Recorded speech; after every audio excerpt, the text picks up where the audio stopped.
میرے مولا قانون بتا رہے ہیں اسلام کا. میرے مولا نے فرمایا اب یہ پیغام ہم سب کے لیے ہے. اب مولا تمام مسلمانوں کو یہ پیغام دے رہے ہیں, مولا تمام عالم اسلام کو یہ پیغام دے رہے ہیں, اور تمام انسانوں کو. مولا نے فرمایا اگر کوئی, غور سے سنیے گا, اگر کوئی مجھے پوری دنیا دے, میں اپنے الفاظ میں بیان کر رہا ہوں تاکہ آسان ہو جائے, بچے بھی سمجھ جائیں. اگر کوئی مجھے پوری دنیا دے, اگر کوئی مجھے پوری دنیا, مولا علی کہہ رہے ہیں, اگر مجھے کوئی پوری دنیا کا پیسہ دے, اگر کوئی مجھے پوری دنیا دے, اگر میں کچھ دنیا کا سونا, جواہرات, گھر, جتنی بھی دنیا کی لگژریز ہیں مجھے دے دے, اور مجھ سے کہے کہ اے علی, یہ جو چھوٹی سی چونٹی ہے نا, چونٹی, چونٹی کی کیا ویلیو ہے؟ چونٹی کو کیا بولتے ہیں انگلش میں؟ ہاں بھائی بچوں, اینٹ ہے نا, آنٹی نہیں, اینٹ ہے بھائی. ایک چھوٹی سی چونٹی, چھوٹی سی چونٹی کی کیا ویلیو ہماری زندگی میں؟ چھوٹی سی چونٹی کتنی مرتبہ ہمارے پاؤں کے نیچے کچل کے دب جاتی ہے. ہم یوں دیکھتے تو نہیں ہے نا, میگنیفائر لے کے تو نہیں چلتے چونٹی دبے یا نہیں دبے.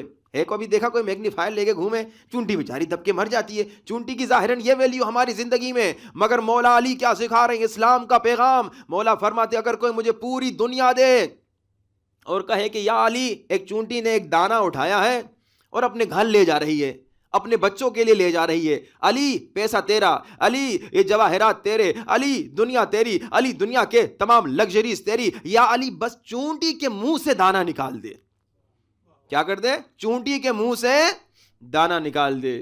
اچھا اب دنیا کیسی ہے آج؟ دنیا میں چونٹی تو کیا, پیسوں کے چکر میں, $100 کے چکر میں انسانوں کو لوگ کیا کر دیتے ہیں. چونٹی تو چونٹی ہے. اب امریکہ جا کے دیکھیے, یہاں انگلینڈ میں دیکھیے, 1000 پاؤنڈ اٹھائیے اور خدا نہ خواستہ کسی کو دیجیے, اللہ اکبر, کیا کیا ظلم کر دیتے ہیں 1000 پاؤنڈ کے چکر میں, 100 پاؤنڈ کے چکر میں. یہ دیکھیے عجیب و غریب عالم ہے. مگر اسلام کیا ہے؟ اسلام یہ سکھا رہا ہے. علی کون ہے؟ علی یہ سکھا رہے ہیں. علی مولا کرے دنیا کا پیسہ ٹھکرا دوں گا, دنیا کا سونا ٹھکرا دوں گا, میں دنیا کے جواہرات کو ٹھکرا دوں گا, دنیا کی لگژری لائف کو ٹھکرا دوں گا, مگر علی کبھی چھوٹی سی چونٹی کے منہ سے دانا نہیں نکالے گا. یہ ہے اسلام کا پیغام, یہ ہے اسلام کا میسج کہ لوگوں, اسلام یہ ہے کہ ایک انسیکٹ پہ, ایک چونٹی پر بھی ظلم کرنے کی اجازت نہیں. خدا را میرے پیارے بھائیوں بہنوں, جو اسکولز میں پڑھ رہے ہو, جو یونیورسٹیز میں جا رہے ہو, جو یہاں پہ کام کر رہے ہو, یہ ایک موقع مل رہا ہے آپ سب کو کہ آپ جا کے تبلیغ کریں, آپ جا کے اپنا دین حقیقی بتائیں, اپنا حقیقی دین ان کو سکھائیں جن کو میڈیا نے غلط چیزیں بتائی ہیں. میڈیا نے آج کیا کیا؟ آج بی بی سی نے کیا کیا, آج سی این این نے کیا کیا, آج فوکس ٹی وی نے کیا کیا. اسلام جہاں آتا ہے فوراً اس کے بعد غلط چیزیں دکھا لیتے ہیں. شیعہ جہاں آتا ہے فوراً وہاں پہ غلط چیزیں دکھا لیتے ہیں. اب اسلام کو بدنام کر دیا گیا. افسوس کی بات ہے کوئی مسلمان بولتا بھی نہیں, سب چپ ہیں. خدا را بولیے, آگے بڑھیے, ذرا بتائیے سوسائٹی میں جہاں رہ رہے ان کو بتائیے یہ ہمارا دین ہے, یہ ہمارا مذہب ہے.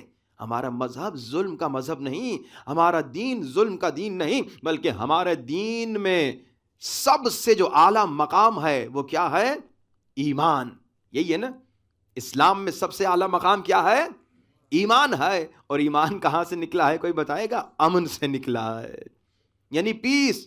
یعنی ہمارے اسلام میں جو سب سے بڑا مسلمان ہوتا ہے اسے ہم مومن کہتے ہیں, اور مومن وہ ہوتا ہے جو سب سے بڑا پیسفل ہوتا ہے. یہ اسلام کا میسج. لیکن یہ پہلی آیت کا پہلا حصہ. اسی آیت کا دوسرا حصہ, پہلی آیت کا اس کا حصہ کیا تھا؟ من قتل نفسا بغیر نفس او فساد فی الارض فکانما قتل الناس جميعا. مگر دوسرا حصہ کیا ہے؟ ومن احیاها, جس نے ایک انسان کو بچایا, جس نے ایک انسان کی زندگی کو بچایا, گویا اس نے پوری انسانیت کو بچا دیا.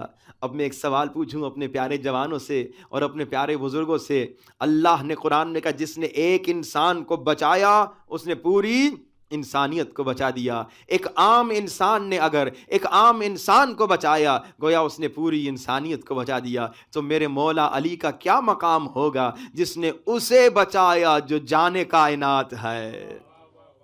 میرے یا علی, میرے آقا علی کا کیا مقام ہوگا جس نے اسے بچایا جو روح کائنات ہے. آپ تو جانتے ہیں, تاریخ گواہ ہے کہ میرے مولا علی قدم قدم پہ رسول خدا کو بچا رہے ہیں۔ آپ نے دیکھا میدان جنگ احد ہے، سارے رسول کو چھوڑ کر بھاگ گئے، میرے مولا علی کی تلوار ٹوٹ چکی ہے، میرے مولا رسول خدا جانتے ہیں علی کبھی نہیں جائیں گے، مگر تاریخ میں یہ جملے لکھوانے تھے، مسلمانوں کو یہ جملے بتانے تھے، آئندہ نسلوں کو بتانا تھا، علی کی شجاعت دکھانی تھی، علی کی وفاداری بتانی تھی۔ تو میرے مولا رسول خدا نے کہا یا علی سارے بھاگ گئے، کیا آپ نہیں جائیں گے؟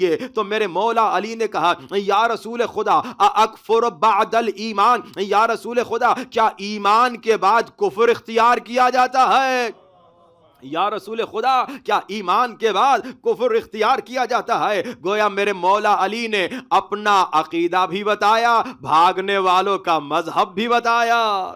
اکفر بعد الایمان، آپ دیکھیے جنگ احد میں میرے مولا رسول خدا کا دفاع کر رہے ہیں، تو کون؟ مولا علی۔ اور آگے بڑھیے، شب ہجرت، اللہ کے رسول کہہ رہے ہیں کون میرے بستر پہ سوئے گا؟ کون میرے بستر پہ سوئے گا؟ کون میرے بستر پہ سوئے گا؟ یہ بستر کوئی معمولی بستر نہیں، یہ موت کا بستر ہے، تلواروں کے سائے میں سونا ہے، نیزوں کے سائے میں سونا ہے، کون میرے بستر پہ سوئے گا؟ اچھا بریکٹس میں ایک جملہ رسول خدا کو کہوں، یا رسول خدا آپ اللہ کے نبی ہوتے ہوئے، آپ اللہ کے رسول ہوتے ہوئے اللہ کے بندوں سے مدد مانگ رہے ہیں؟ بھائی ایک اعتراض کرتے ہیں نا ہم پہ کہ بھائی اللہ کے علاوہ کسی اور سے مدد نہ مانگو۔ اب رسول خدا ہیں، اللہ کے رسول ہیں، مگر کہہ رہے کون میرے بستر پہ سوئے گا؟ کون میرے بستر پہ سوئے گا؟ تو عزیزان محترم معلوم ہو گیا کہ مدد مانگنا بدعت نہیں ہے۔ کون میرے بستر؟ اچھا یہ بھی سنتے جائیے، یا اللہ مدد کہنا بھی عیب نہیں، یا اللہ مدد کہنا عیب نہیں، بدعت نہیں، بلکہ عبادت ہے۔ ہر مسلمان دن میں 10 مرتبہ کہتا ہے یا اللہ مدد، ہر مسلمان دن میں 10 مرتبہ کہتا ہے یا اللہ مدد۔ اب آپ کو بتاؤں گا، آپ کہیں گے ہم تو نہیں کہتے، لیکن نماز تو پڑھتے ہو نا، نماز میں کیا پڑھتے ہو؟ بسم اللہ الرحمن الرحیم، الحمدللہ رب العالمین، الرحمن الرحیم، مالک یوم الدین، ایاک نعبد و ایاک، یعنی یا اللہ مدد، یا اللہ مدد، یا اللہ مدد۔ دن میں 10 مرتبہ ہم کہتے یا تو یا اللہ مدد سے ہمارا کوئی اختلاف نہیں، لیکن مشکل کہاں ہوتی ہے؟ جہاں کوئی کہتا ہے بس یا اللہ مدد کہو اور یا علی مدد سے منع کرتا ہے۔ مسئلہ وہاں آتا ہے جہاں کوئی کہتا ہے یا علی مدد نہ کہو۔ بھائی رسول خدا بار بار کہہ رہے ہیں یا علی مدد، رسول خدا بار بار علی سے مدد مانگ رہے ہیں، تو معلوم ہو گیا یا علی مدد کہنا بدعت نہیں ہے بلکہ نبی کی سنت ہے۔ اور پھر جس خدا نے قرآن کے پہلے سورے میں کہا نا ایاک نعبد و ایاک نستعین کہو، سورہ فاتحہ میں کہا کہ یا اللہ مدد کہو، اسی خدا نے دوسرے سورے میں کیا کہا؟ استعینوا بالصبر والصلاۃ۔ توجہات کا طالب ہوں، مدد مانگو صبر سے اور صلاۃ سے، مدد مانگو صبر سے اور صلاۃ سے، یعنی کہو یا صبر مدد، یہ کہو یا صلاۃ مدد۔ اور جب روایات کو اٹھا کے دیکھا تو روایات نے بتایا صبر حسین ہے، صلاۃ علی ہے، یعنی خدا کہہ رہا ہے کہو یا حسین مدد، یا علی مدد۔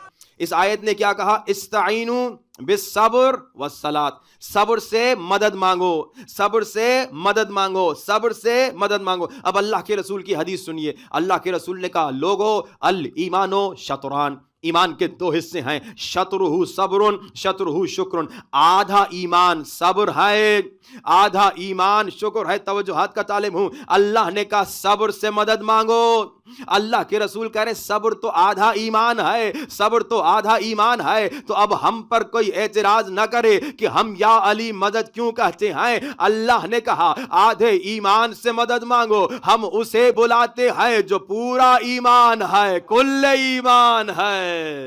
آج کا نسخہ اور آج کا ٹاسک اور مسائل، کیا ٹاسک اور کیا عمل؟ نسخہ یہ کہ بڑی سے بڑی مشکل ہو تو 5000 مرتبہ صلوات پڑھیے، پنجتن پاک کو ہدیہ کیجئے، مشکل ختم ہو جائے گی کم سے کم 40 دن تک۔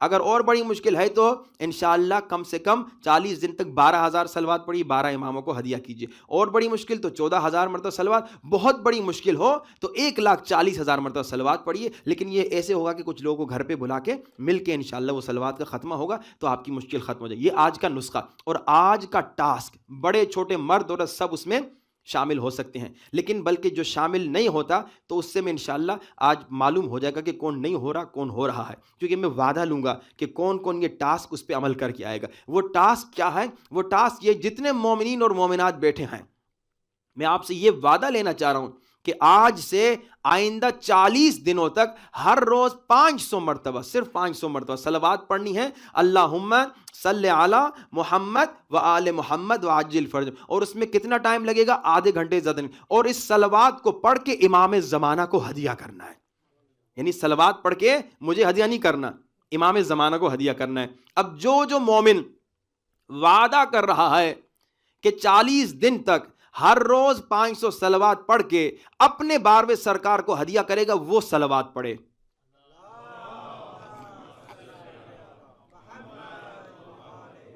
صلوات والا وعدہ جو ہے نا وہ تھوڑا سا کمزور ہے، کیونکہ میں تو اب سب کے لپس کو تو نہیں دیکھ سک رہا۔ کل کوئی کہہ سکتا ہے مولانا میں نے صلوات نہیں پڑھی تھی، ساتھ والے نے پڑھی تھی۔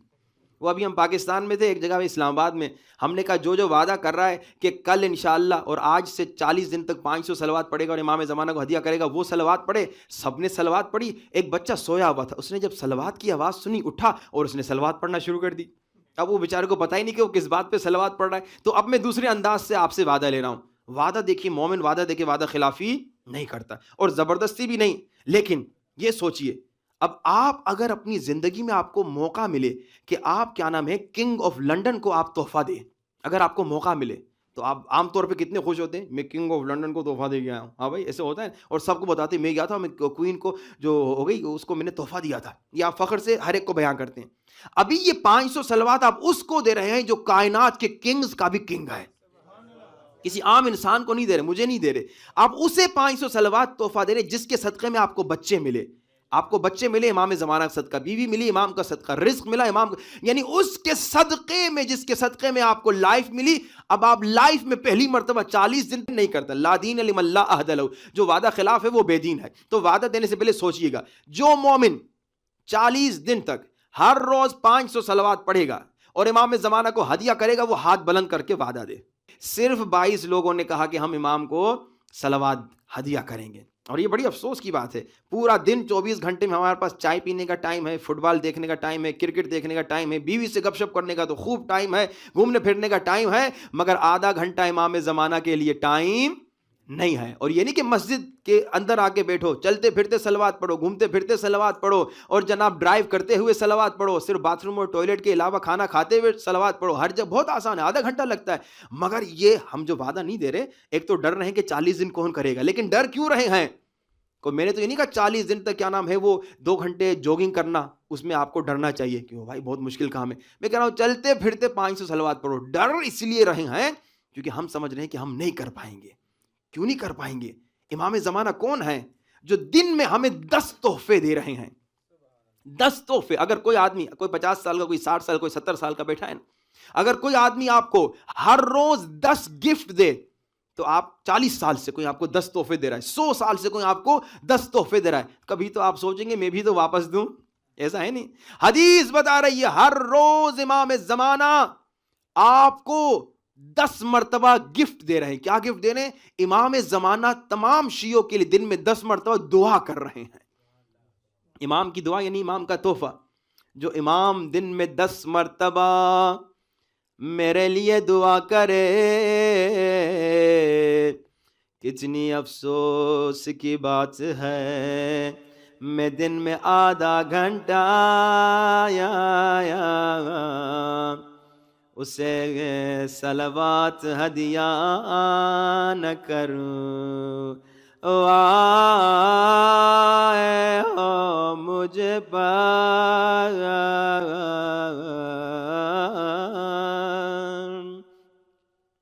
ہر انسان سوچے اپنا حال، میں اپنے امام زمانہ سے کتنا دور ہو گیا ہوں۔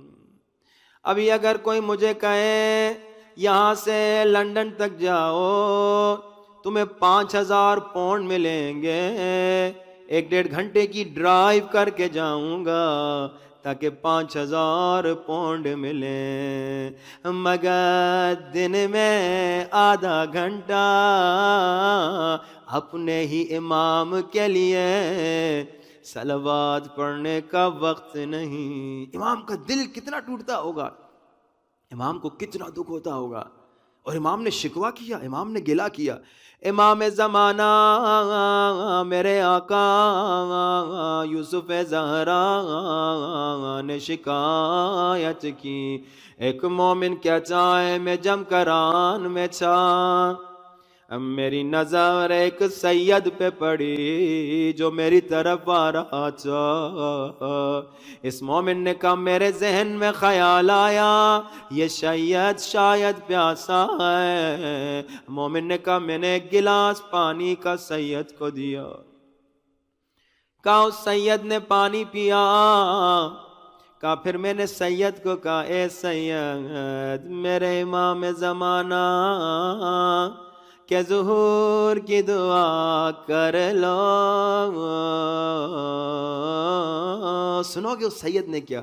اس سید نے اس مومن کو کہا اے مومن اگر ہمارے شیعہ اس گلاس پانی کے برابر بھی ہمارے پیاسے ہوتے ہمارا ظہور ہو جاتا۔